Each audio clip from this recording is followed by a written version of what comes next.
How's that? Better? Gosh. How's it going? Welcome back to the Coffee Q&A, your daily dose coffee Q&A. How is the feed is choppy. Yeah, the feed is choppy, son of a. Is this audio choppy as well, or is it choppy? Yeah, look at that. I don't get this thing. This computer, man, I just don't get it. I just don't get this damn thing. Like, I'm so frustrated with it.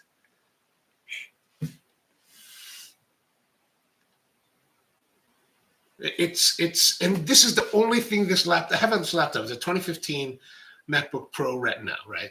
I got it from a university auction a few years ago, and I got it just for this purpose. And it's always been crappy. It's just terrible. It's a terrible, and this is the only thing that it does. It sits here, and this is the only task it has to do, and it can't do it half the time. I've got a 2013 MacBook Air that I still use as my daily driver, and it still rocks and rolls. But this one, this supposedly better machine is just total rubbish. So let me know if the frame rate, it does the frame rate. I don't even know why frame rates go down. I'm presuming connectivity.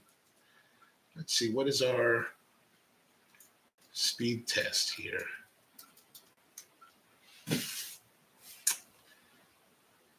Okay, I just don't get it. 24 up. YouTube really needs at least a minimum 5 for it to run. So it's the computer.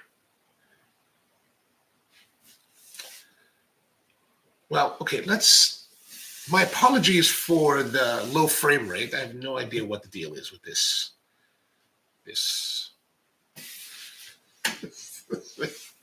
So I'm just going to be frustrated. So good morning to all of you. Mom, Rusty, Power Plant, Kent, Hayabusa, good to see you. Good to see you.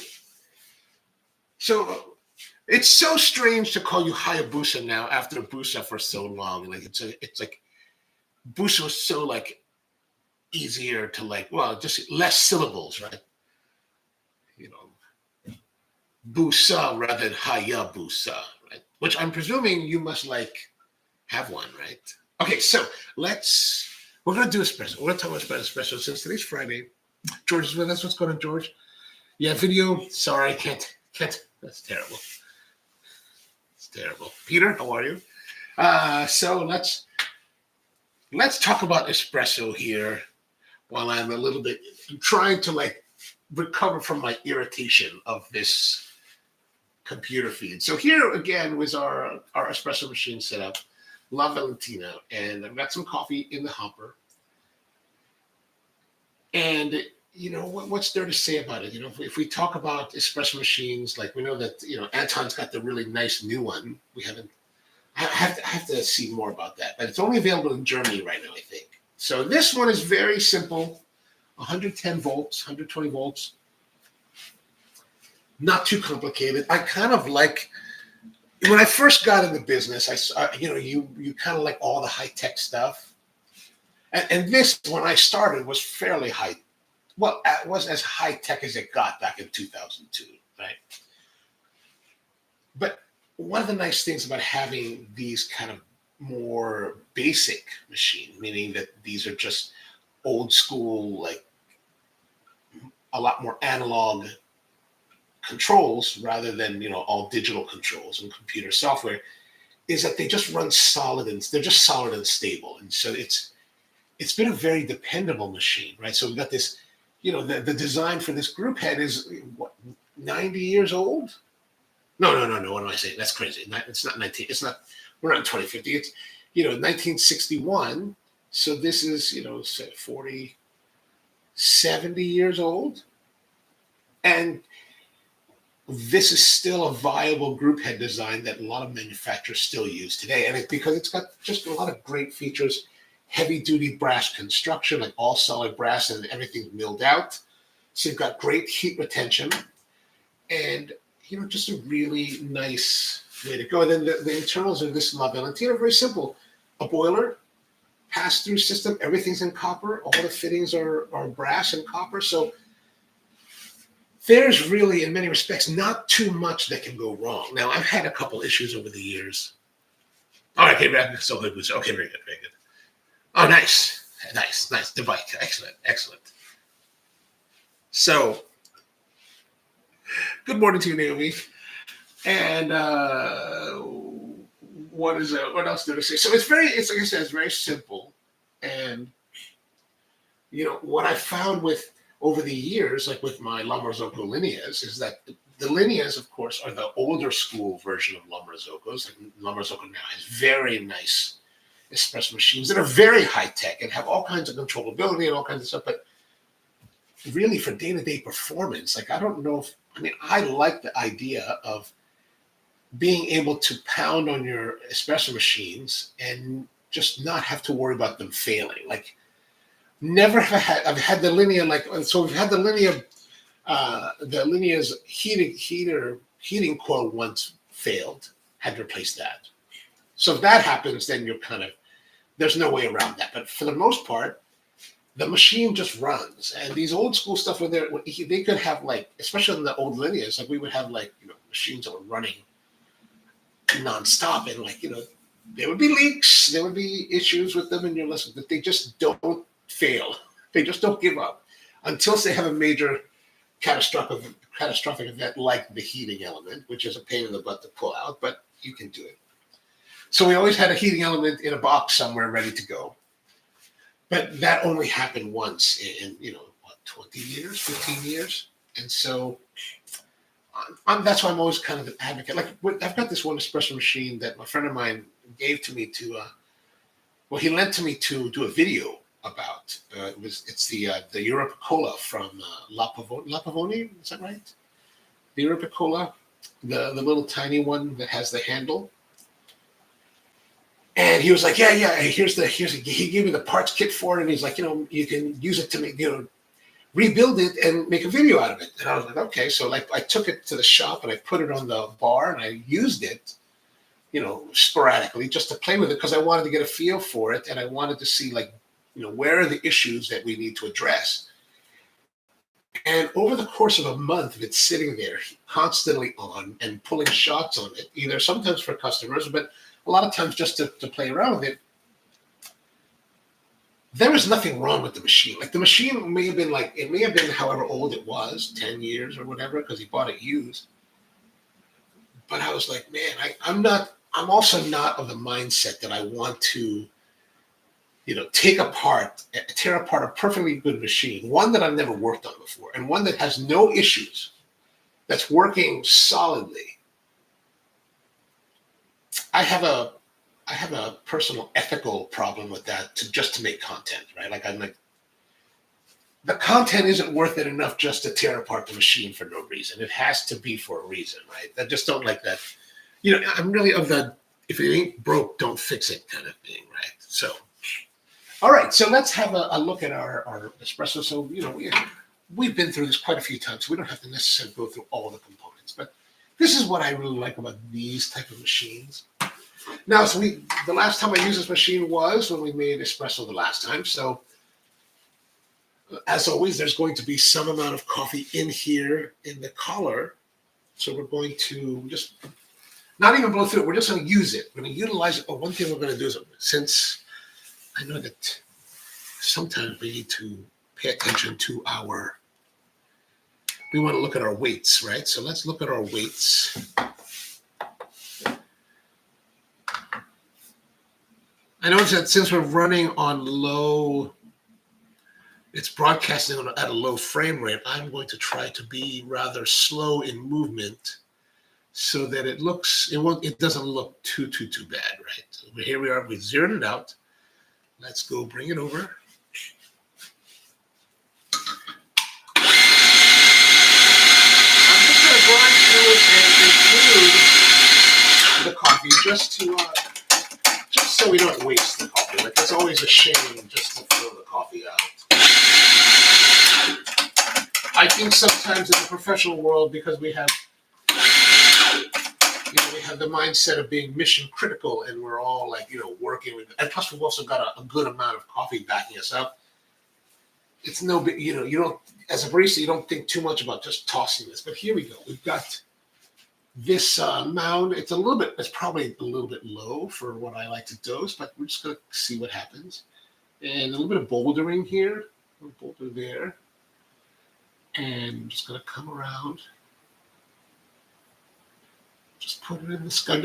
This time, there's so little in here that I feel that I'm just piling it in the center, because I'm going to grab the C tamper, and it's going to push down on it. And then, of course, as always, I like to use opposing fingers to see the height, the level of the bed. Then we've got a little bit of excess, so we're just going to let that go. Wipe that off. Now let's go ahead and have a look at our scale to see how much coffee did we actually put in here. 22.8. I feel like I've been going very high lately. 22.8. Okay. Flush a little bit.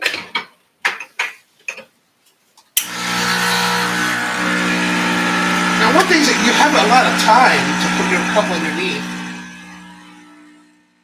I know a lot of people always feel like they got to go quickly, but there's a good 5 seconds. So that 5 seconds is enough time for you to kind of take a chill and work your way there. Now, I think that there was a little bit more coffee here that was just outside of the group, outside of the collar, and it looks fairly loose. Like this coffee, I guess there's decent amount of crumb in there. Like that's not too bad.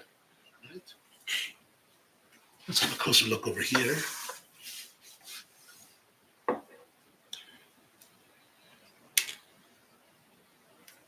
So, that's actually fairly nice looking, right? A little bit even, not too much. There's no real heavy blonding. There's a couple shading differences. But other than that, it looks fairly nice. Right? All right, let's have a taste of it.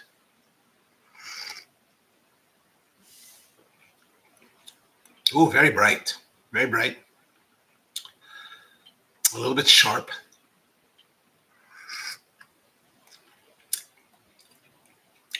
Oh, but after that initial brightness and sharpness, there's a nicer complexity. After the initial bright, sharp punch, there's a nice complexity that's coming out in the aftertaste, the lingering. Actually, the lingering flavor is really, that's really pretty. That's a very pretty lingering finish. Like if I had, and then now there's a little bit of cocoa coming out, cocoa powder. And that's to me, that's kind of what I was taught when I started out for espressos, that what you want is one that's going to have thick characteristics like this. Meaning that the crema is nice and solid. It's got good, robust flavor. And one of the hallmarks was always that we talked about when I started out was what you want for a true espresso experience is for the guest to come in,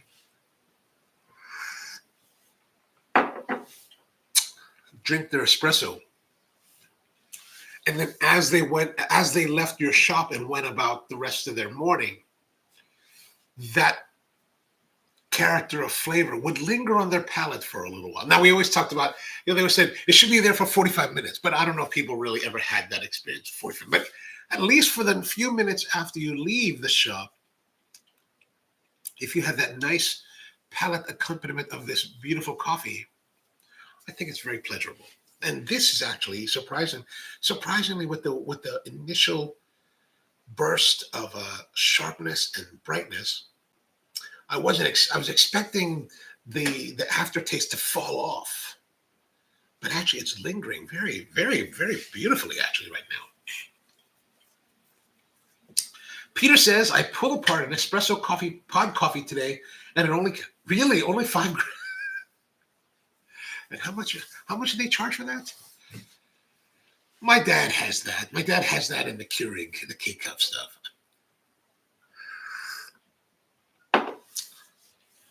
What can you do? What can you do? Can't win them all, right? So let's have a look at our puck just to see what we have here. Oh, it's a little bit dark. It's always a little bit dark, isn't it? So nice, fairly nice impression. Oh, good resistance. So nice and looks pretty good. And this is what I always like to see. Is like, see, no residual oils remaining, which means that the shot was stopped at the right moment, according to the shot itself, right? So you know me, I like to talk about letting the coffee speak. Let the coffee speak, and I know that sounds kind of hokey and kind of strange, but really, I do believe that the coffee is talking to us. It's telling us its journey. It's telling us that it's ready, or when it's finished, and when it's done, and when it's good. And I think the only thing we need to do is to listen and pay attention, right? Because everything is being said here in the flow, right? As the coffee is coming out of the spouts, it is telling us everything we need to know about it. And I know that a lot of people, talk about, professionals do this a lot. They talk about, so many grams in, so many grams out. And you notice that I'm fairly loose with how much coffee I put in. Like we've had times 23, close to 24. I talk about the standard being 21, but I don't necessarily scale it all the time, right? Because I'm not always that concerned with having a particular amount of coffee in there, right? We want to be close, but I think by letting the coffee speak to us or listening to the coffee, we can still get great results, excellent results, without having to worry about these so many things, right? And now, when you're learning, and I can't say that I've never always been like this, right? When I first started, many days that I spent by the grinder making minute adjustments to try to figure out where is the proper shot. How come this shot is runnier? How come it's not beautiful? And so it's taken a long time, but really now I'm just kind of maybe it's a little bit of, what are they, hubris. Maybe I'm a little bit cavalier about it, but I think that you don't necessarily need to be too concerned about measurements. But that being said, I think measurements are important in that you need to develop skills in order to dose a particular amount. Right? So let's go back and try another one.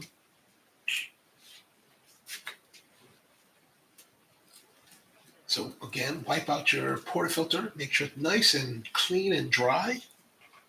That's always an important aspect of it. Now we're just gonna pull and here's the thing. So that shot that we made was actually surprisingly great. But I didn't do anything special, right? We didn't purge the grinder. There's coffee that's been sitting here for a week, right? It's been sitting there for a week, and it still pulled a nice shot. So in my professional life, I never would have done something. It's because, well, I don't have the opportunity to have coffee sitting in a grinder for a week, right? Because we're constantly banging on it. But here on this live stream, it's been interesting because we'll leave it here. And we used to do this thing where we purged it, right, and tossed it out. But then I was like, well, let's just see what it tastes like. And I'm surprised at the result. Now, the quantity let's say there's only 2 or 3 grams in the collar that's kind of partially ground. So that's a relatively small percentage versus, the 22 grams that we're putting in it. So there's that to balance out as well. The old RXN, good morning to you, man. Good morning to you. Sorry, our stream is a little bit choppy today. That's why I'm keeping more static shots and trying not to put my hands in it so this doesn't happen. But we're just talking espresso. So we're going to make another shot now. We're going to pull another one.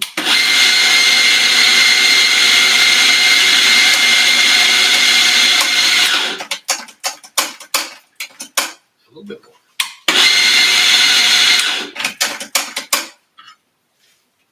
Oh, another thing I should mention, this coffee is, I think it's our house coffee, and it's kind of older. I just had I found a bag the other day, and I was like, oh, I'll just toss it in the grinder. So the coffee is not necessarily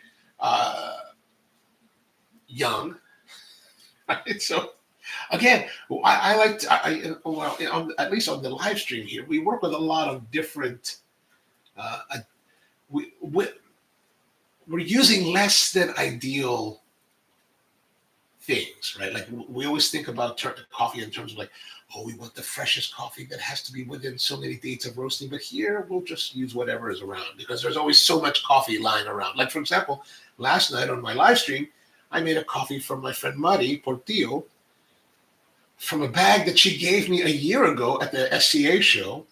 And the interesting thing is, the bag is like nearly like is about 75% depleted. And as I pulled the bag out of the box, the bag was puffy, and I haven't touched it in months, or maybe a few weeks.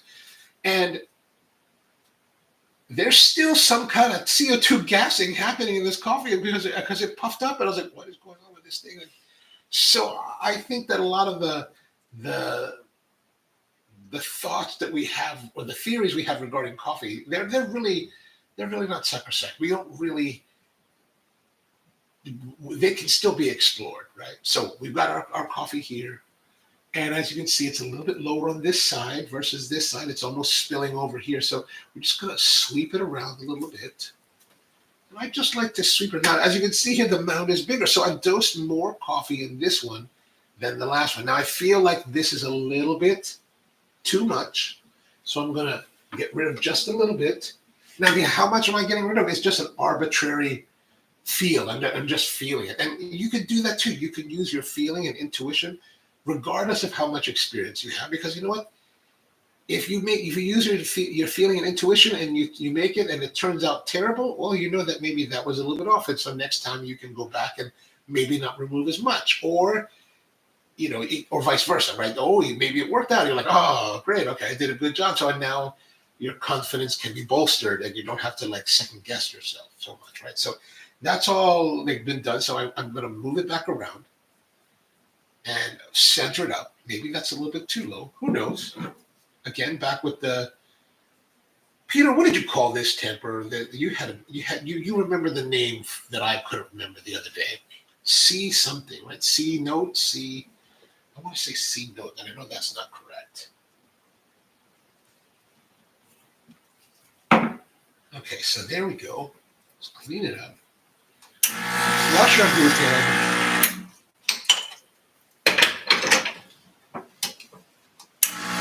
Again, we can wait, right? We can wait. And now you can hear it. Oh, now it's getting time. Again, the machine is talking. Like you can hear the machine telling you, at least these ones. The bigger commercial machines, they have more powerful motors, so the ramp up is not as strong. Oh, this does not even look nice. Look at the way it's coming out. It does not look nice. Let's see. Like I'm concerned. This one is going to be lesser. Oh, we forgot to check the weight too. Probably lesser. So not as pretty. Let's go over here and have a look. See Ripple. Oh, Craig. Craig was the one that maybe told me. Thank you, Craig. I appreciate that. Craig says, is there any such thing as a nicotine? Craig on last night's live stream was smoking a tatuaje when he normally smokes lovely, delicate Cubans that have been well aged. And so I think he's experiencing some rather heavy. I think, are you experiencing on the palate? You got these heavy notes on your palate. I kind of have that as well from the cigar that I was enjoying or trying to enjoy. Maku, good morning to you. Mary says, I like the way you do your espresso shots all by sight and feel. Whereas, and we used to. So here, part of that is because, we're very at Spro. We were very particular about the weights, right? So, like I've said in the past, we would have we never had a scale on the bar, right? That was just like I didn't think this was ever that important on the bar itself, but I mean, as part of the working process for the baristas, right? The whole thing for me was that during the training phase, as we were preparing our new hires to be baristas, we went through some very, very rigorous training. And basically, we would set them up with a grinder. Basically, we would set them up with this grinder, a Mazda Major, and a scale and a portafilter. And all they would do was dose. So they would tear out the scale with the portafilter, grind, or actually we'd fill the grind, we would fill the hopper, dose, weigh, okay, good, 21 or 20, whatever. The goal was 21 grams, and they had to get that down. And then eventually they went from a hopper that had some coffee in it already to finally actually grinding to order. So we would actually give them 5 pounds of coffee, and they would sit there, grind, and they would toss the coffee, or we keep it for other things. But the idea is that they would build the muscle memory and the motor skills to be able to hit this 21 grams. And the final test for them to pass this particular, and there would be a log. There would be a log that they would have they would do it. They'd write down their weights, and they would see their progression. And I don't remember if we actually did it. I don't think we ever did it to the 10th of a gram. But they would have a log, and they would write down each shot that they prepared to see their weight, and they would see their progression to see okay, I'm improving, or I'm degrading, and then we would.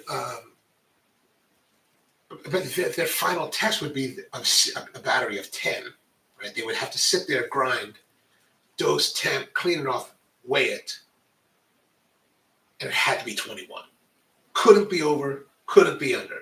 It got to be 21. So we really worked on training the baristas to build their skills, so that and the reason was that by the time there would be a scale there for if they wanted to check, right? That's not having a scale is not totally accurate, but they would then be allowed to work on the bar and make shots, because now they don't necessarily need to scale. They can work without the scale necessarily, right? And it's not just the scaling part, the weight. Everything goes hand in hand. So everything that we talk about here, that I share with you about my technique, they're also learning these techniques as well, especially about the flow and the coloration and the way that the streams move. So that basically we're teaching them how to listen to the coffee, so that they know when to do their thing, which I think is a lot more. I think it produces a better quality barista than someone that just has to follow follow by the numbers. Because now, if let's say, for example, if you understand the coffee and how it talks to you, you can then make adjustments on the fly as necessary. And our baristas are, we have standards, right? We have standards of how things should be done. Everything has a standard to it, right? And we train them very heavily on those standards so that they know them. And when the moment comes that they need to deviate and break them and go in another direction, they're free to do that. But the thing is that they know where the standard is, and they can always come back to it and make. But the deviations they can make are things that they may need to do. We want them to have that flexibility, and we want them to have the knowledge to make those changes, right? And that's been my kind of whole thing on it. Craig says C equals convex, so C flat is a convex outer with a flat inner. Oh, you're so good with this Canadian talk. Oh, for those who may not know, I'm making a joke on that, or maybe not a very good joke, because the Reg Barber tamper is actually made. Reg Barber is a First Nation friend of mine who makes tampers in British Columbia. So Yeah, that's why. That's why. The old RXNs, sorry, popped up for a second. Not sure if you saw this. Opinions. Oh, opinions. No, I did not see that. My apologies. But, to be honest with you, I don't necessarily have much of an opinion on the Bianca, only because, like, while I've been in coffee for quite a long time, I'm not very well versed in all of the gear that has been developed for enthusiasts. If I remember correctly, the Bianca is made by Lilith, right? And Omniel Capote, I don't know if you know his channel, but he's also a YouTuber and really strong enthusiast of coffee. I think that's the machine he uses, and from my understanding from him, the machine he is using, he really likes. So I think that if you're thinking about the Bianca, I think it's going to be a safe bet to get. And I can only say that because I know other people use it, but I've never had personal experience with it. And if I have, it's been very, very superficial. Like maybe I saw it at a trade show, or maybe pulled a shot on it somewhere, but I have no experience with it. But I think that from what I've seen, I think it does have an E61 group head. Is that right? Am I thinking correctly? Yeah, but some of the other guys here, if you guys have experience, let old RXN know about your thoughts on it, because I think that's my impression is that it is a nice machine. But sorry, I'm not able to give you better insight of that. Okay, so. And Maku says, my strong YouTuber, I mean it literally. Is he jacked? Like, oh, speaking of jacked, like, I don't know if Omniel is like jacked, but I have, for some reason on my YouTube feed, Lance Hendricks' post came across my feed, and evidently he's been like on a diet with a trainer working out. Like the boy looks diesel. Like he's all like, I was like, who did that? I thought somebody photoshopped his face onto some bodybuilder. I was like, holy crap, who is that dude? And I was like, I don't follow any kind of bodybuilding like YouTube. Why is bodybuilding YouTube in my feed? And then I realized, it's Lance Hendrick. I was like, holy smokes. Well, right on, man. I'm so glad to see that. Evidently in his post, he said he went from 275 down to 225, I think it is. So awesome, man. Awesome. Kudos to you there, Lance.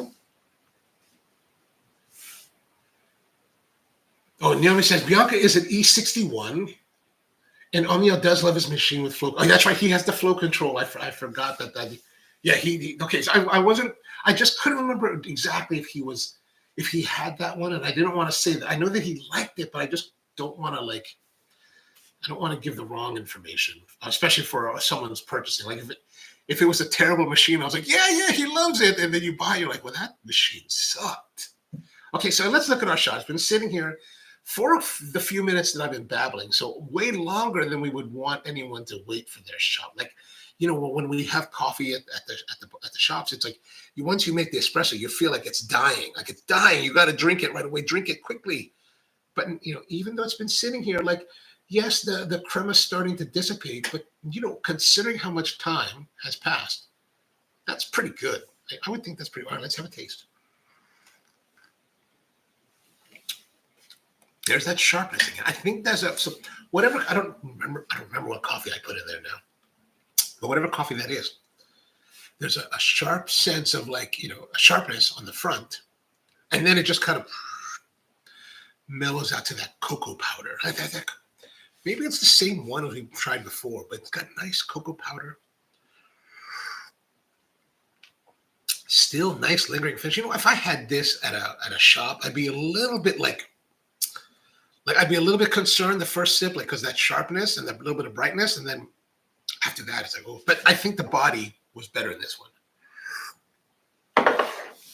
Oh, maybe not. Maybe they're about the same. Naomi says, Lance is getting younger. Well, gosh, yeah. Actually, it's interesting when you talk about weight loss, like, because I've been trying that myself, right?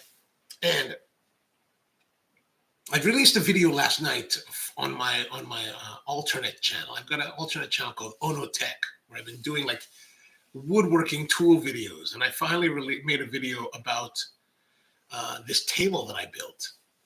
And I'm trying to do the YouTubey thing where like you talk about you show something and you're like, hey, if you want to check out, if you're looking for something different, check out my other channel, right? So I'm talking about this channel, the main channel, and I'm talking about it. I'm showing some clips from it, and there's this one clip from Dubai. Like I'm with my friend, I'm out in Dubai, and like, holy smokes. Like, it's really like it's quite. I was like, oh my gosh, that was so like puffy, so puffy. It's like, oh my goodness. So it's interesting. It's interesting. So like it's good that Lance is getting good success there. So hopefully that's a great thing for him. Nobody says I didn't get my latte this morning. Feeling deprived. Your coffee. Oh, thank you. It's very lovely. Like this would have been nice if I had made it into like maybe like a macchiato. Maybe we should talk about macchiato one day.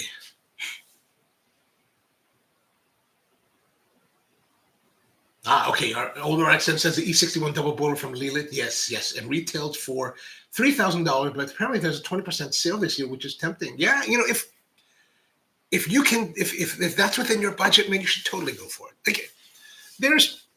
I'm not sure what you're using today, but you know what? I always find that when you have nice equipment to work with, it just makes the whole experience so much nicer, right? Like whether it's, just a simple tamper, as long as it's something that works, that's nicely made, works well for you, you feel good, you find a groove with it, like it just makes you enjoy the process so much more. And that's true whether you're like using, any kind of equipment, espresso machine, grinders, And the thing is, some of them do cost a little bit more than others, but I think you'll probably. I don't think you'll be disappointed if you get the Lilith. But I'm only basing that again on what other people have to say about their experience rather than my own.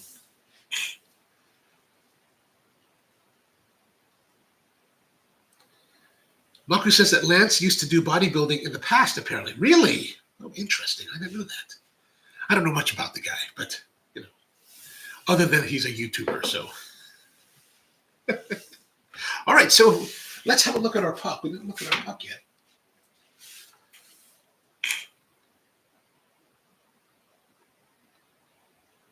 All right. Well, I guess that's all right. Yeah, good.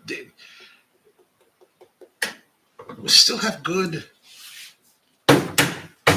compaction of that. Okay, so this one's a little bit longer. You can see that one a little bit longer. There's a little bit of residue there. Now, like I say, it's longer because I'm basing it. Like, remember, we had a little bit of like, when this shot was first done, there was a little bit of like, of a lighter color, kind of blonding. It started to do some blonding, and this is always an indication of that. So when you see oils in the bottom of your basket, this is the coffee telling you that, okay, it happens in two situations, right? It happens if you're under extracting, like you haven't extracted enough, and it happens if you over extract. There's a little sweet spot in the middle that we saw with the first shot where this is clean.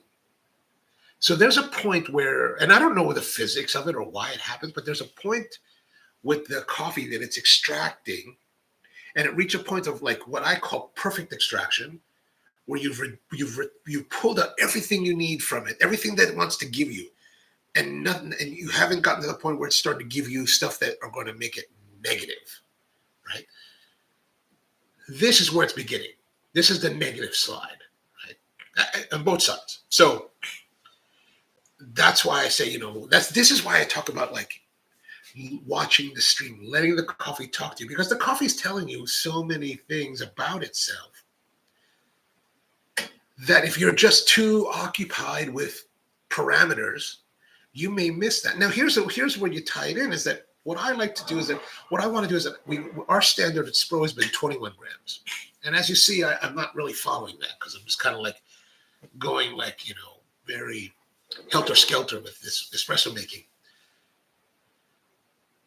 But you've got this.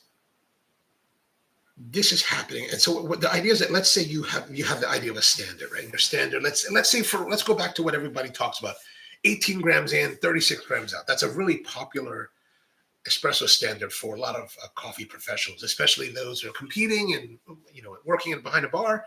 And I don't know where they got that, but that's what they got. And in many respects, that those standards are all arbitrary. Whether it's 18 or 21 or whatever it is, it's kind of arbitrary.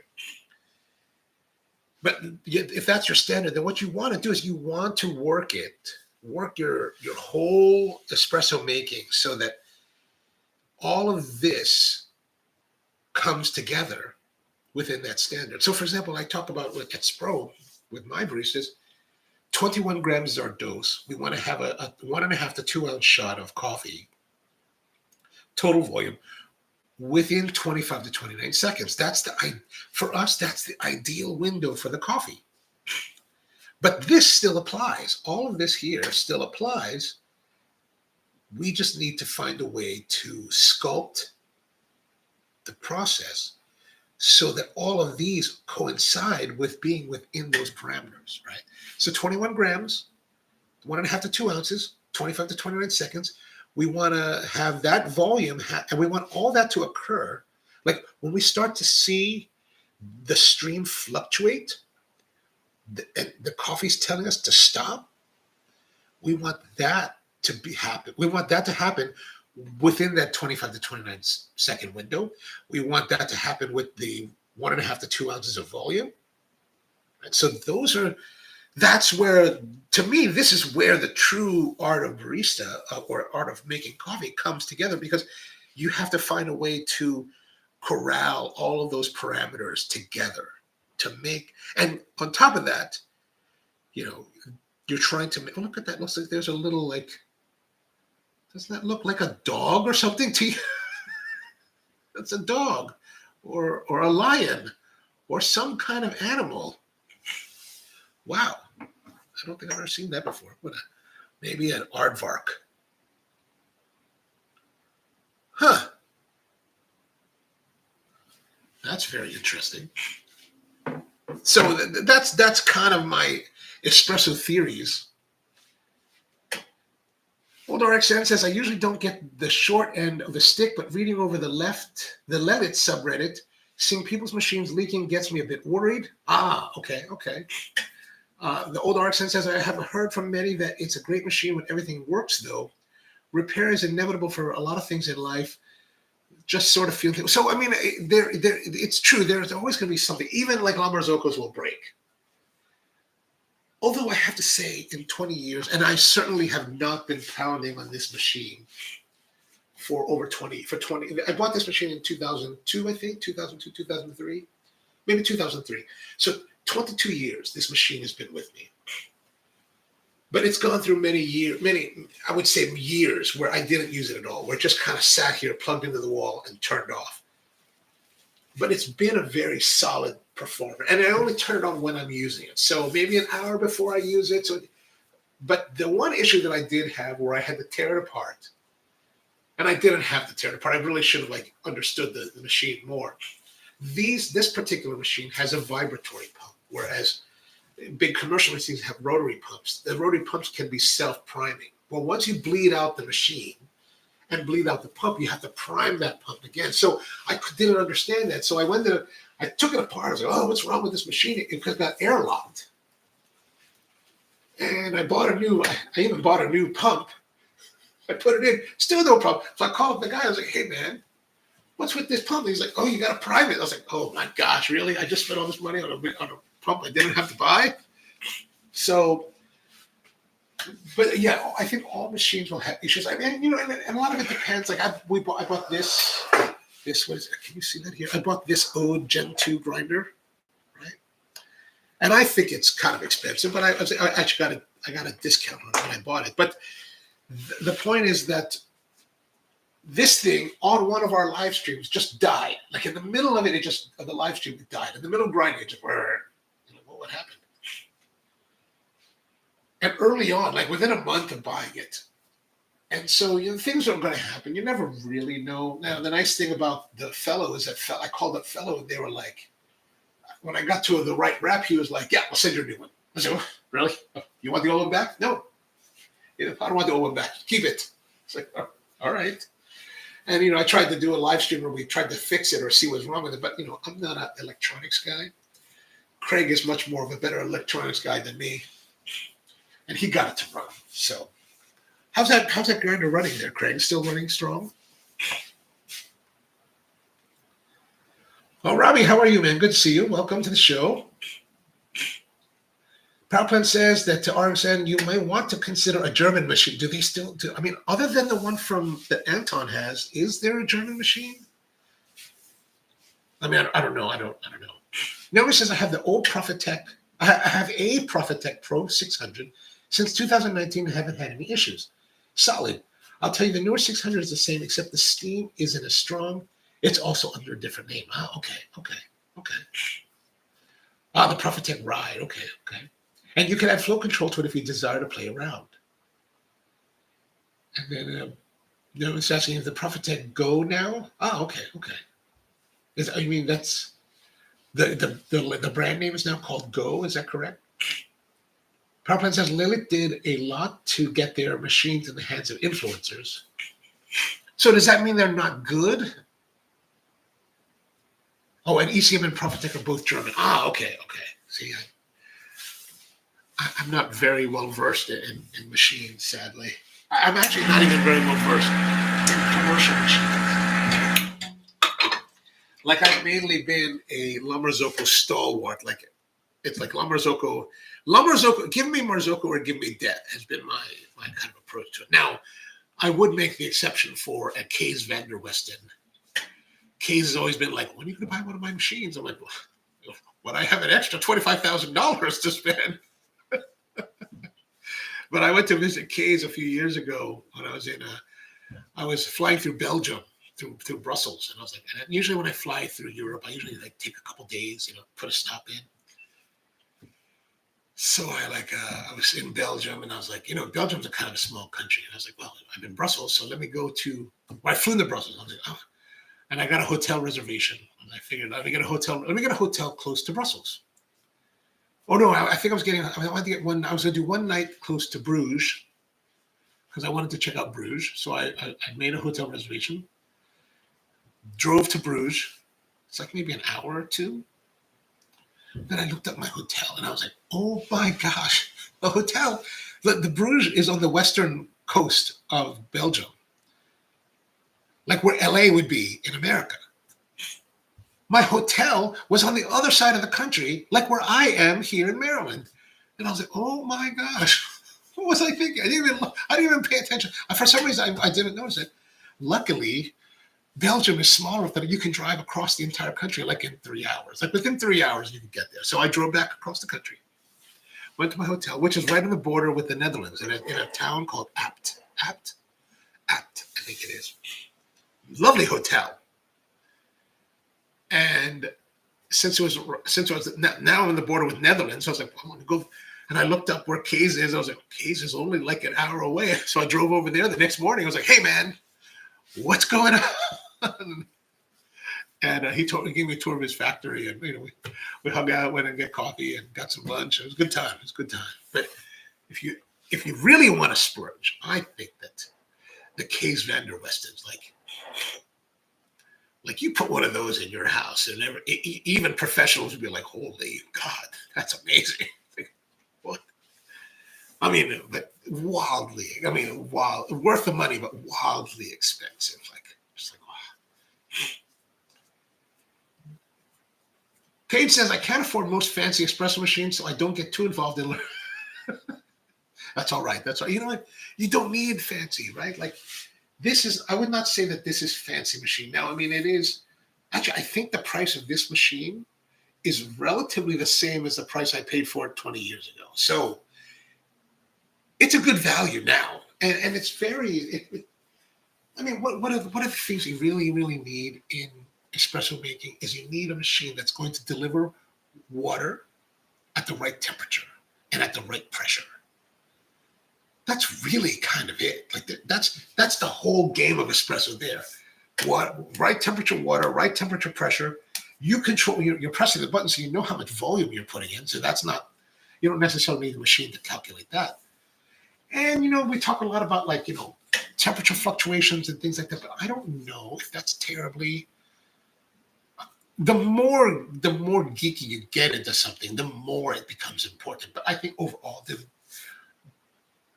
like this machine does not have the fancy bells and whistles, right?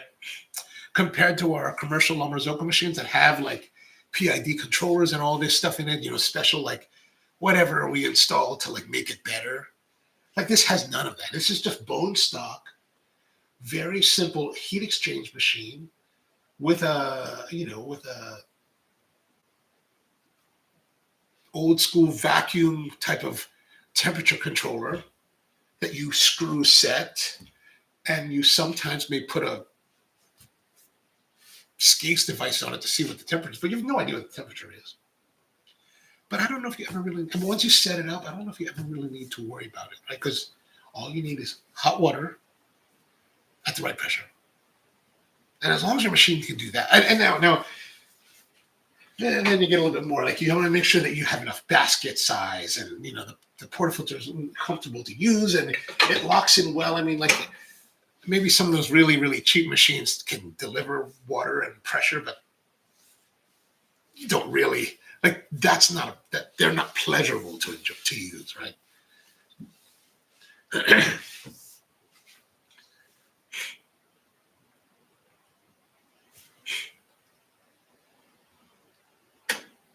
Oh, I've been talking too much. Oh, we got so much here.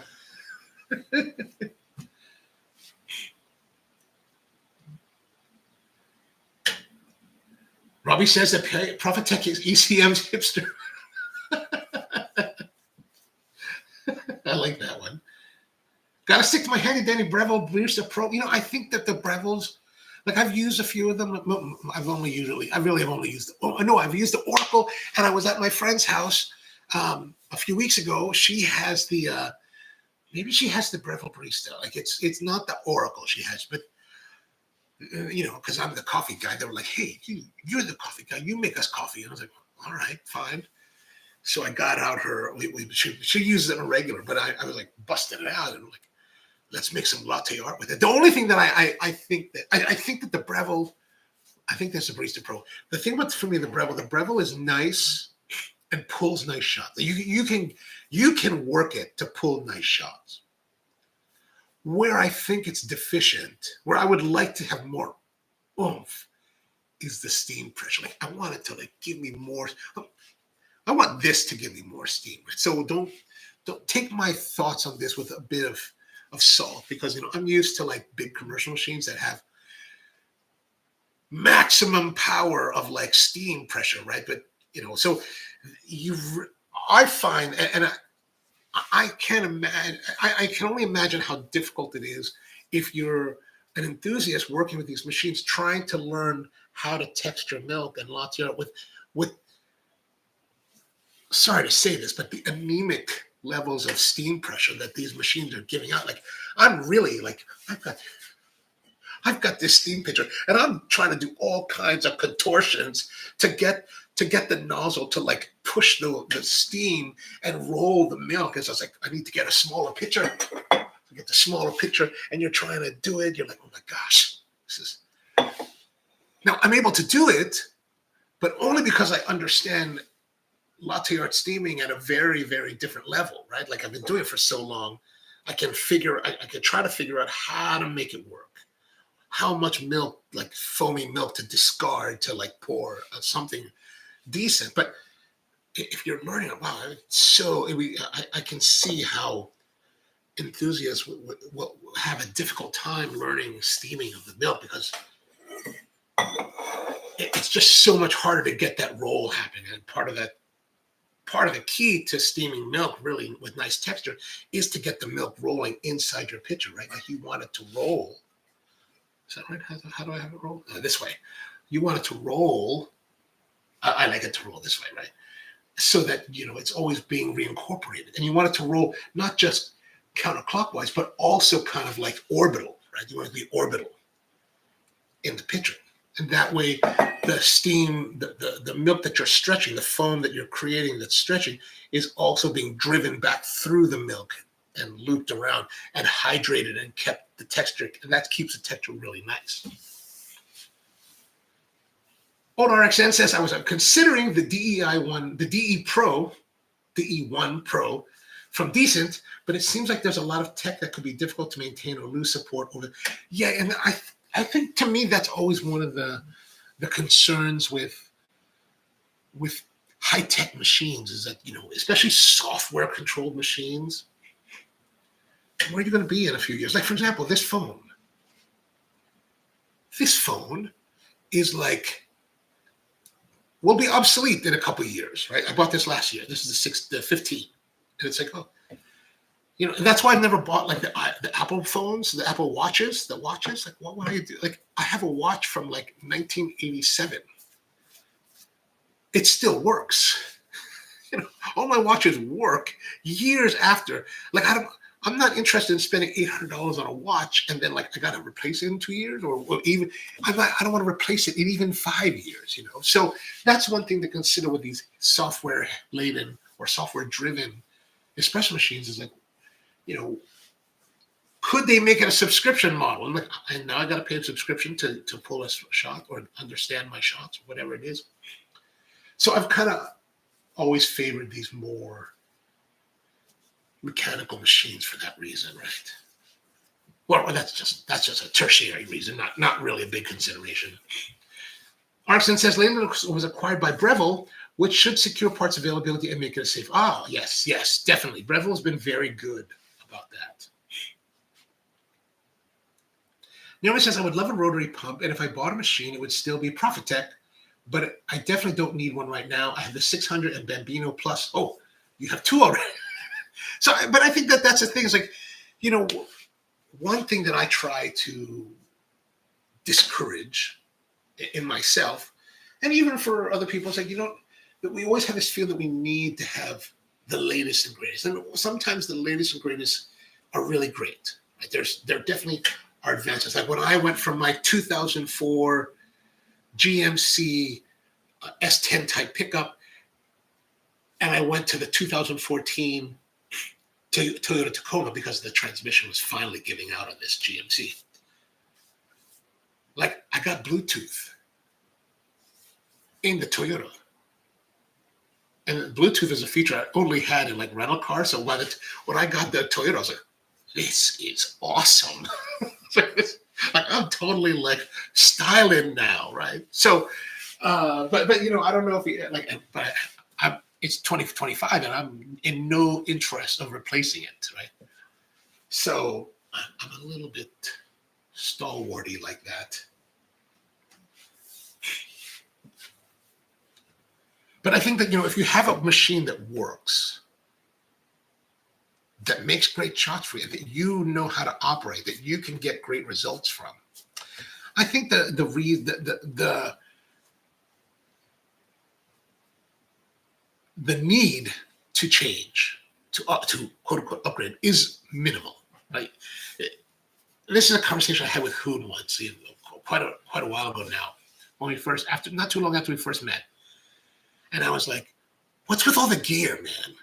And he's like, because I'm, as you can see, I don't really have I got a lot of brewers, but I don't have a lot of gear, right? Or at least I'm not getting a lot of the new gear. And he's like, do you need to? No, but guys are guys. Guys always have to tinker, or guys always have new tools. And I was like, okay, I understand. I get that. I'm a guy. I totally understand. But yeah, I don't know if you necessarily need to, right? Once you get a good tool, once you get a good machine, it should be able to suffice, or it should be able to provide for you for quite a long time.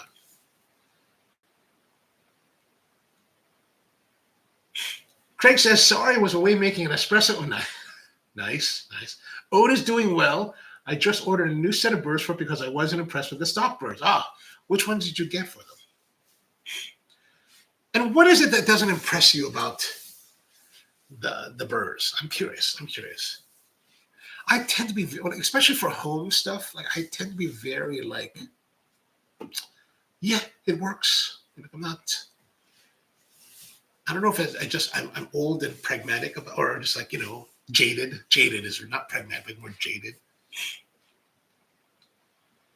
Maku says a good grinder is more important than an espresso machine. Anyway, I mean, yes, I definitely agree that that your grinder is very important. However, I know that's always been our line. Like I've said that many, many times. But I wonder now how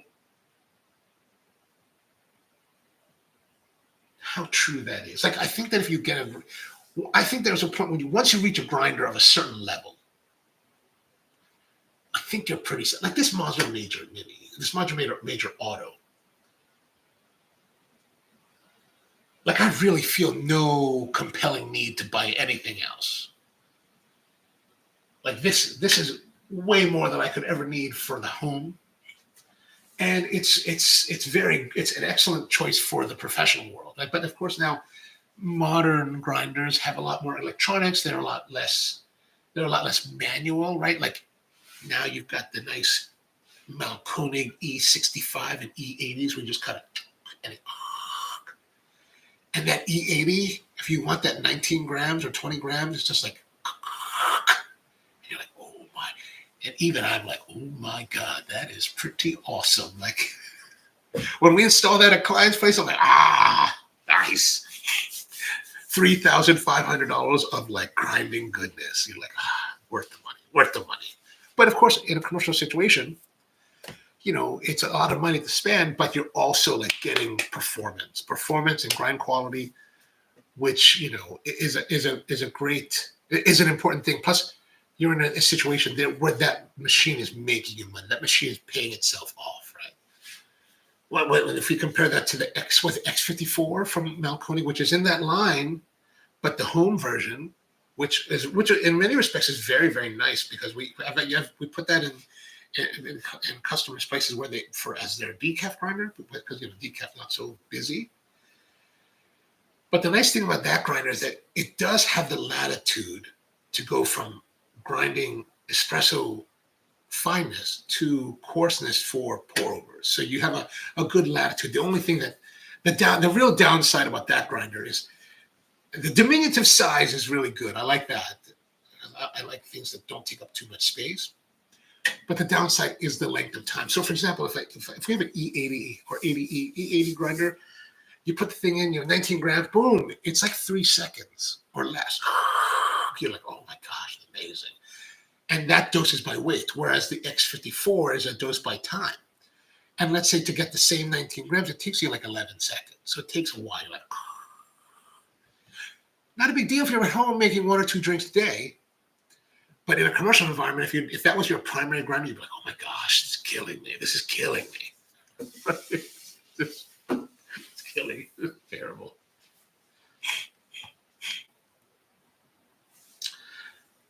Paige says, and seeing what people go through with some of the higher end machines with maintenance makes me hesitant to want to spend $15,000 to $3,000 or more on a machine. Yeah, I totally understand that. Like, and even though I don't promote it but I do think something like this, these older school, like more mechanical machines, I think they're a solid. If you feel like you need to buy it, if the Breville works, there's no reason. There's no true reason. Like, back to the grinder thing. Like a good friend of mine called me up a few years ago. And he's like, "Hey man, I'm getting into coffee," and he got into coffee really big. Like he went out and bought a La Marzocco GS3 for his house, and he's like, "I need a grinder.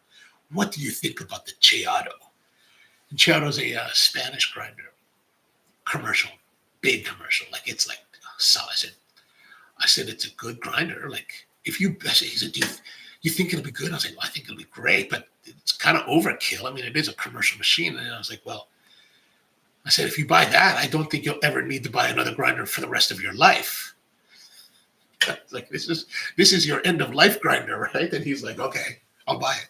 So we ordered it for him, and then less than a year later, he called me again. He's like, "What do you think about these grinders? These other grinders are on the market." And I can't remember what he was, but he was like, "I'm thinking about getting those." I was like, "Why do you need another grinder, dude?" But again, it goes back to the whole, like, do you just need one? You gotta have more. It's always better to have more, right? I get it. Robbie S says that they believe that the ProfitTech Drive is a rotary pump and manual flow profiling. Ooh, okay, excellent. Busa says it's a very expensive flare, and you can, that's a great point. I mean, the flare, one of the very best espressos I've ever had in my career was made on a Flare 58 when I was at 1-1 Coffee Roasters in Bangkok, Thailand a couple of years ago, and it was at the time it was the very best espresso I've ever had. Like, it was amazing, truly. I think on this show I did one that I thought was really excellent. So it's definitely, but again, the Flare 58 is I think a perfectly capable machine to make beautiful coffee on. And I wouldn't have said that before my experience at 1-1, but I also have to temper that, right? Because the person that made me the drink is also bringing years of experience, right? Years of thought into making that shot, right? He was sourcing special coffees from a farm, and he roasted that coffee just for me. Like, it turned out, the owner turned out to be a friend of mine. I have the videos on the channel too, so if you want to look it up. But I totally didn't know that this shop belonged to him. I walked in and he's like, "Hey!" I was like, "Oh gosh, what's going on? What are you doing here?" What are you doing here? I was like, and so it was a very serendipitous experience. But and that's not meant to discourage you, right? But just to give a little bit of consideration, because you can buy the most expensive machine out there with all of the most incredible features. But at the end of the day, it still comes down to you learning the craft and learning and understanding how the process works, and then further understanding how to manipulate it, right? Like I said earlier, like, we teach our baristas to understand coffee, hopefully in a very holistic way, so that, and they know the rules so that they can break them, right? So if they need to deviate out of something because for whatever reason may happen, they can do that. They have that. Hopefully we train them enough. They have the capabilities of being able to do that, and we've given them the flexibility to do that as well, right? So I think that's a big part of the equation, right? Which is why, like, for example, like, I don't really feel necessarily compelled to buy another machine to replace here at home, because this is a great machine. This is a perfectly fine machine, and we're able to produce really nice quality coffee. And that's why, even though we talk about coffee here, I think I try to point out that, there's a lot of my journey in coffee will be very different than any of you, right? Than your journey, because your journey is different. So I don't know if there's a machine that can be a substitute for the experience that you have to go through in order to be able to make great coffee, right? Because the road to any kind of mastery must be done step by step, right? So even in your own pursuits, right, in your own world of what you do professionally or whatever you do for your hobbies and enjoyment, you've probably reached a point in any of those where you have a level of mastery, right? But it took a while to get there. Like, it wasn't instantaneous, right? So you had to go through a process. Same thing happens with coffee. It just takes a while you've got to drink a lot of bad coffee in order to get to good, right? So don't be discouraged. Like, it will happen. Just got to keep at it. And like I said before, like, the big difference between a professional like myself or anyone that you see out working in the field and those of you who are making it at home, the big difference is that we as professionals have the opportunity to make more coffee in a shorter period of time, right? Like, we may make, let's say a busy barista is making 100 shots a day, maybe 200. If you're at home working with making drinks for yourself, making drinks for your family, how long will it take for you to make the same amount of shots, right? That 100 shots, let's say if you did 5 shots a day, still take you almost a month, 20 days to make that amount that this one barista working in a busy shop will make in one day. So the learning curve for professionals, or the learning absorption, is exponential compared to the enthusiast route, right? So just take your time, pay attention to what you're just concentrate on what you're doing, just try to understand it, and eventually it comes. It always comes.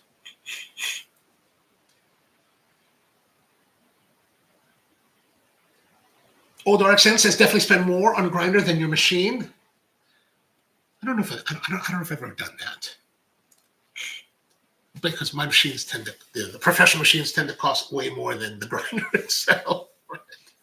So maybe buy what you can afford. I think that's buy the best you can afford, and I think that always kind of like that typically is a good pathway to follow, right? Like maybe you don't have the great budget to buy let's say the E30 Malcone, but you do have the money to buy the X54. Well, buy the X54. It may not be the E65 or the E80, but it's something, and it's a good enough. It's a good machine that you can start to work with and learn. Because really, I think that it's always about the person rather than the machine.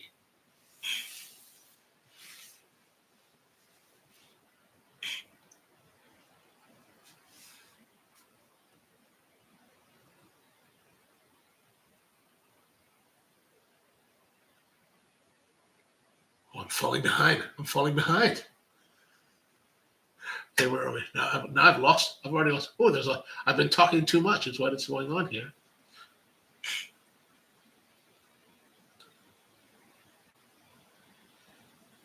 Wow, I've missed. Did I miss a lot?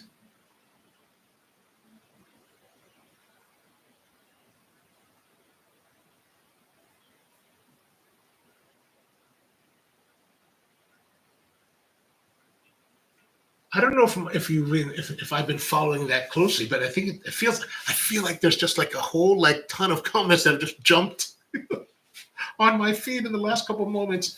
All right, well, what can I do? My apologies.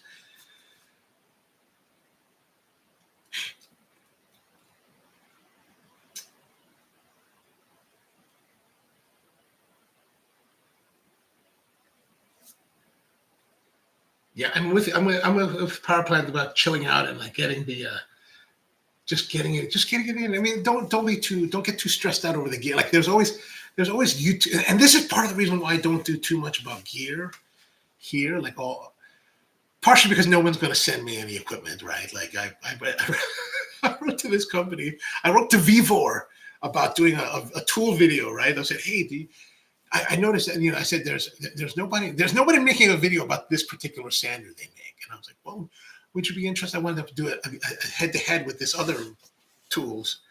And they were like, no, your channel's too small. We will not talk to you. I was like, well, all right. And I don't think a lot of the coffee companies want to do things with me because I tend not to be very like company man, right? Like if I don't like something, I'm happy to say that I don't like it. So I don't think they're too happy.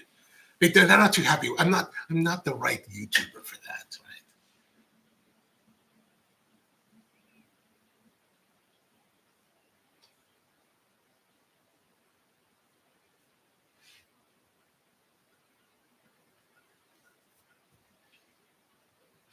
Maki says, as I get more popular, you have to accept the fact that you won't be able to. I think you're right.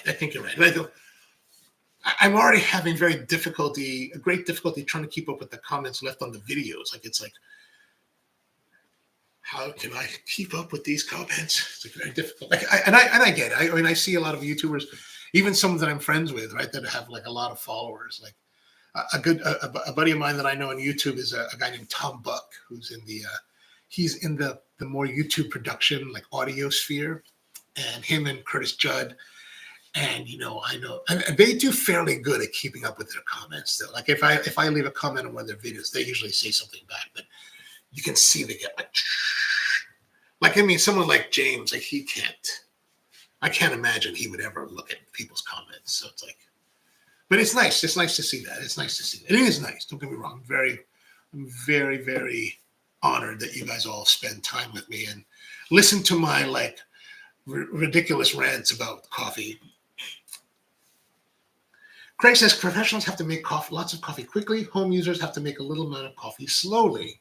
And I gotta say, there's something beautiful about the home enthusiast who's the enthusiast that's able to take the time, because you guys have the nice opportunity to take the time, like like I'll watch, sometimes I'll get the chance to watch Omniel's videos, and to me Omniel is kind of like a very classic enthusiast, right? He's so passionate, he's so into it, and he sits there and like it takes him half an hour to make a drink, and I'm like, oh my god, man! But he's all like measuring, and like everything is beautiful. It's like everything is well like timed and like perfectly sculptured. I'm just like, man, that is a beautiful luxury. Like, there's only been rare instances in my career where we've done like specialized tastings, or even when we had the Cafe du Spro, where we would have that time where you just really took the time to make it to the nth degree. So I think that's a beautiful thing that you can experience, that those of us in the professional ranks don't really get the chance to do that. Like, we've got to, like, even if we're making, like, let's say a pour over, right? Or any kind of individually brewed coffee, there's still a time constraint. There's still a time, not a constraint, there's still a time element, right? We're still, even though we're brewing this, we're going to make, it's going to take us 5 minutes to make that. We still got to turn it. We still got to push it through, right? We want to do it to the way we want to do it, to a right standard, but we've also got, 50 other people that are going to come in the next couple hours that we've got to push through as well. So, and give that attention to it. So it's a different equation, right? It's a different equation.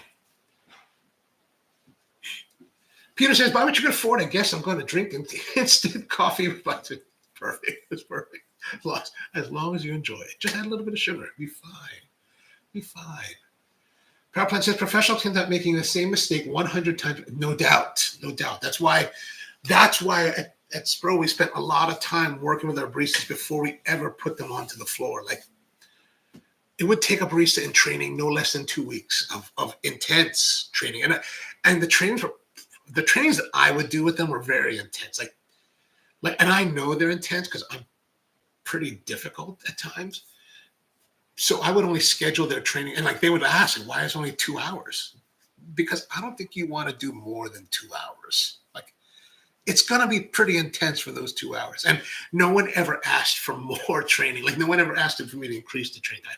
And so the 2 hours plus, I can only give like of that kind of intensity. It's like 2 hours is already, like, even for me, taxing, because you're like, we must do this, we must do this, we must do that. So, but it would take about 2 weeks, and then we put them onto the bar, working with other baristas who are well trained, and then I always estimated on the average it would take about 2 months for a new hire to become someone that was competent enough, right? Because we want them to be a certain level to be able to think dynamically about coffee, to think about and how to work the flow. And because it's also, in our environment, it's not just making the coffee. It's not just making an espresso drinks or brewed coffee, but it's also about everything. Like, they have to be able to do everything, run the register, but more importantly, they have to talk to the guests. They have to be able to welcome the guests. And how do you, if you're standing behind the register, right? You're greeting guests. The line is growing because we're trying to give each guest an appropriate amount of time, right? Because you don't want to be like, "Yeah, okay, what do you want? Okay, good, okay, move on." We want them to, you want to connect. You want to have a little bit of connection. You want to give them a good amount of time. But also, as the line grows, the people in the back start to get antsy. So you have to find a way to, how do we connect with the people in line so that they feel at ease? Like, there's nothing worse than you're standing in line, you're like, "Oh gosh, come on, man, what the hell's going on here? What is this all about?"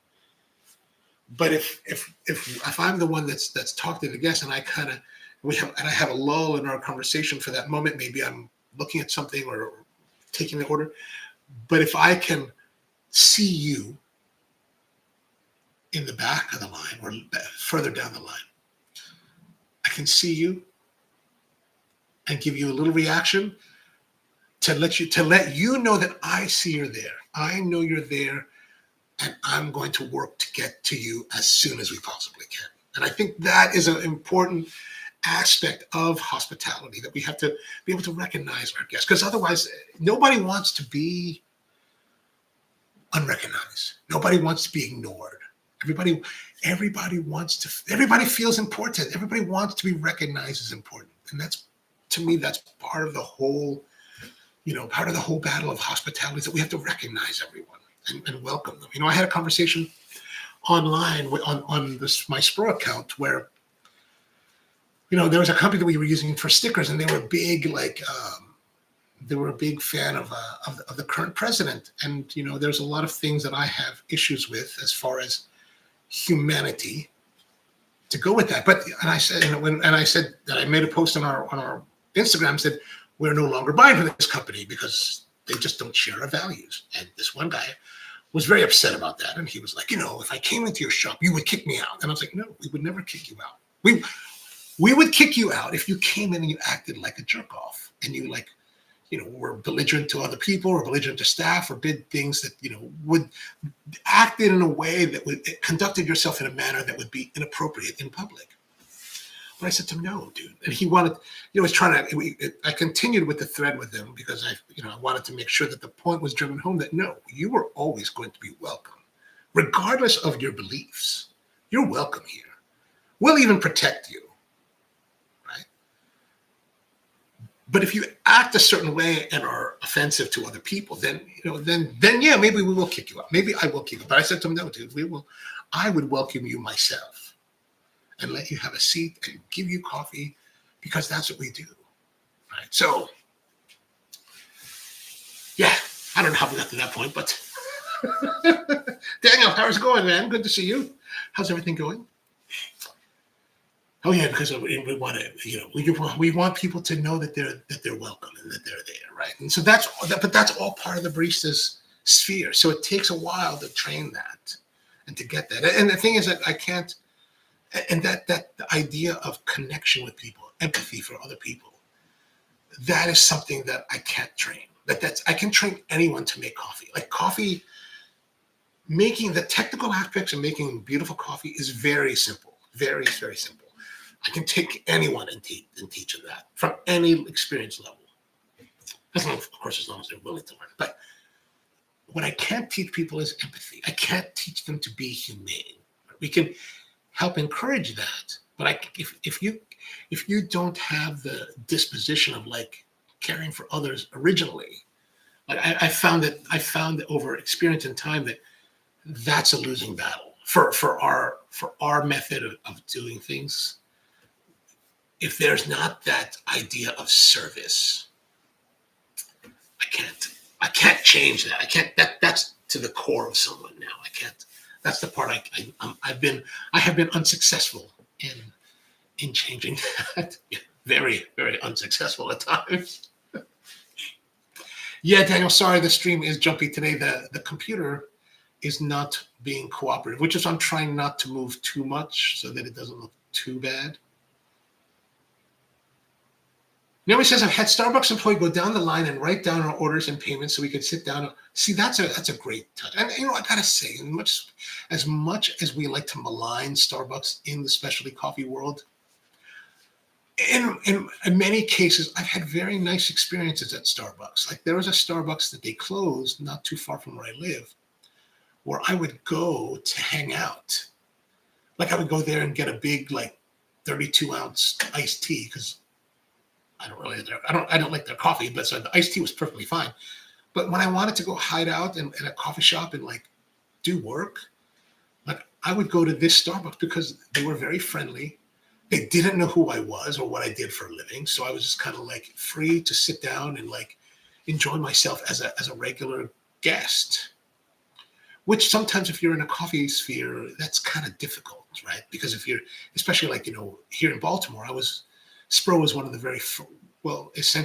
very first specialty coffee shops. And so everyone that got into specialty coffee knew about Spro or came to us or worked for us at some level. So for me to go to a lot of the specialty coffee shops is a very different experience than most. Right? So it becomes sometimes difficult to be anonymous. And sometimes you just want to be, as a guest, you just want to be anonymous and just kind of sit there and read a book and do paperwork. It's things that I couldn't do inside my own cafe, right?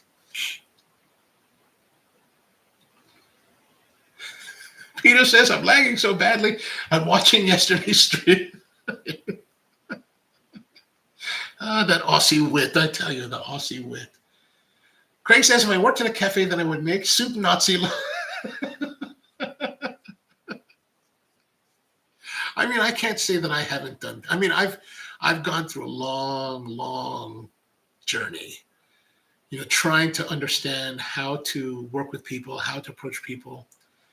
I've made a lot of mistakes. Like, I mean, I have gone off on guests at times, and like, because you sometimes like you get caught up in this weird minutia, like sugar packets. I remember one time I went off when I really was early in my career, starting out. I thought these people took too much sugar, and I just got pissed off, and I don't know what was wrong with me, but I totally went off on them. Like, I was like, just, yeah, I mean, and I was a total dickhead I was totally a dickhead about it, right? Like, and so, but it's always about reflection and trying to figure out. And I'm sure those people think that I'm a total dickhead to this day. Like, they're like, that guy was an ass, and I was like, yeah, I really was. But I think part of a lot of that had to do with, just not having enough experience, right? Not having enough experience to be in control of my craft, being in control of my vision, right? All part of the wording. It's all part of wording, right? So difficult. It's difficult.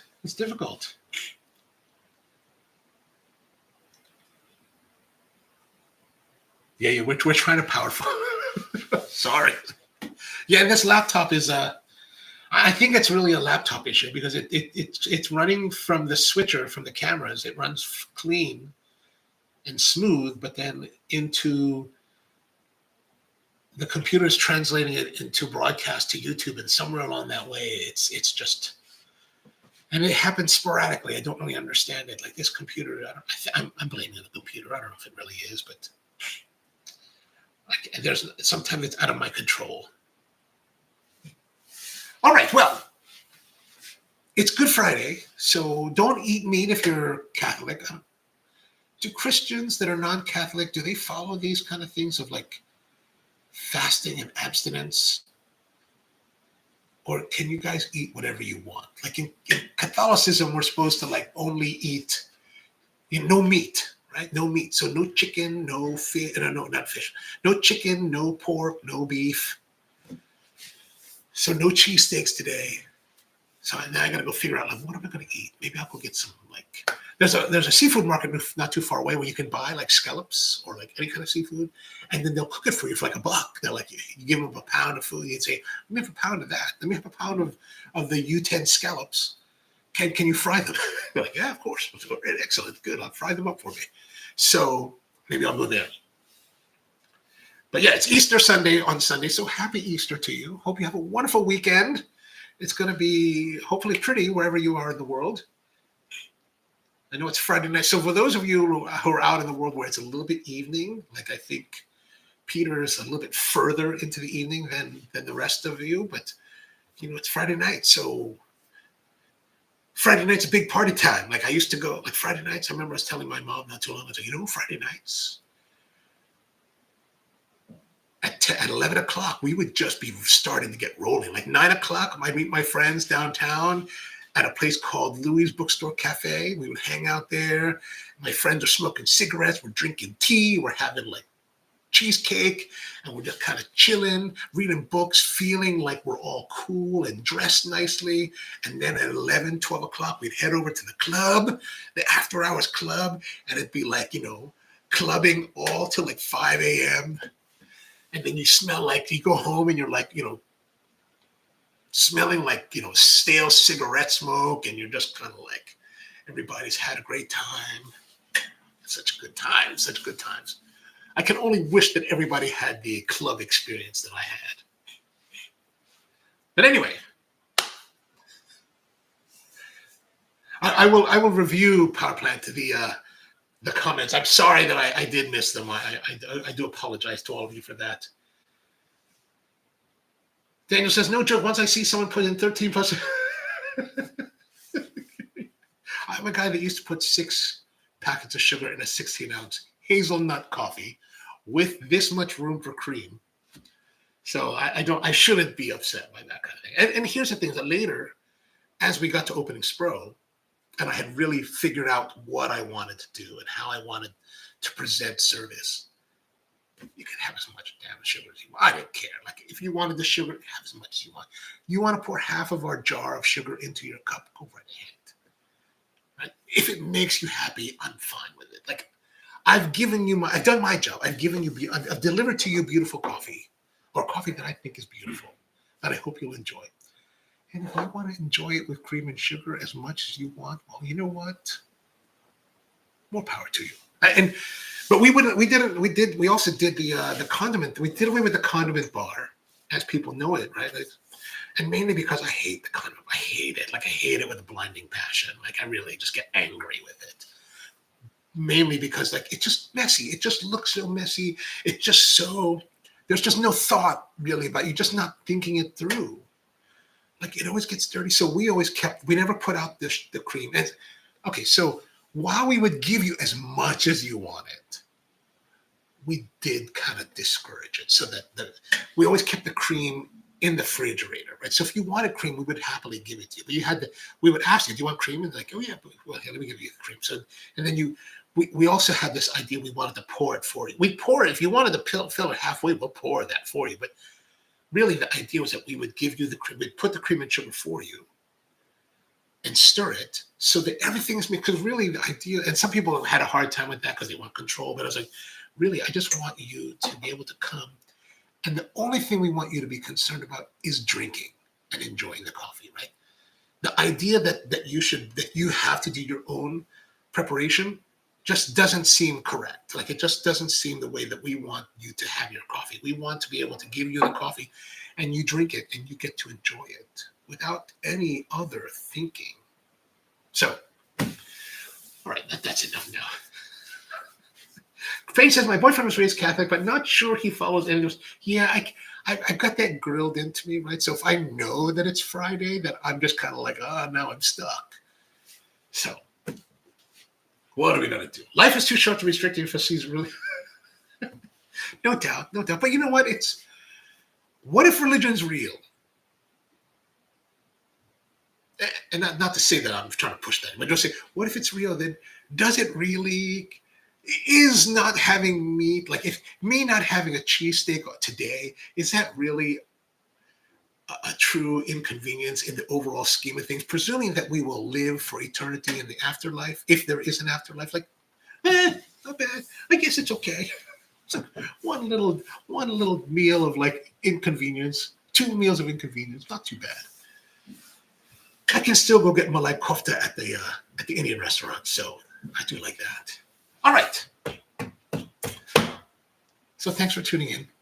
Be back again next week with more of the episodes of the Coffee Q&A. And I think I'm supposed to go to Houston, so we'll figure that out because I still haven't bought any flights or hotel reservations or anything like that. And I've already got friends that are calling me. It's like, hey, man, are you coming? And I was like, we need to get together. I was like, oh, yeah, I think I'm coming. I think so. So have a great weekend. Happy Easter. And see you next time.